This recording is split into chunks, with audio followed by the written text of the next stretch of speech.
Alas 5:07 ng umaga, babae at lalaki magkasunod na natagpo ang patay dyan ho sa Bataan. RH37, Danny Kumilang sa detalye ng balita. Danny. Magandang umaga, Pilipinas! Report! Dalawang individual na isang babae at lalaki ang natagpuan sa maghiwalay na lugar na pawang mga wala ng buhay sa Bataan.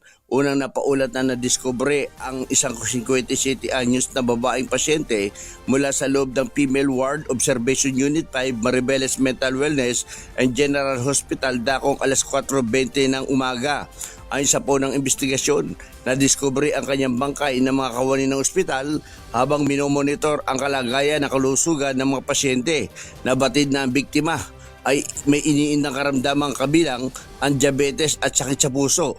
Naniniwala naman ang paggamutan na natural death ang pagkamatay ng kanilang pasyente.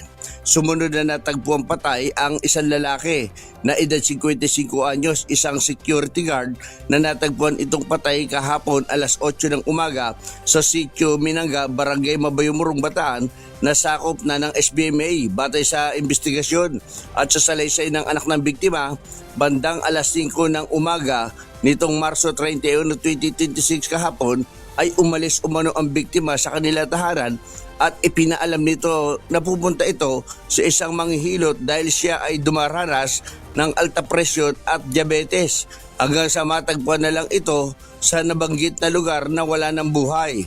Nakipag-ugnayan na din ang Morong Municipal Police Station sa Rural Health Unit para sa pagsusuri sa bangkay at humilang ng tulong mula sa Soko para sa karagdagang pang-investigasyon.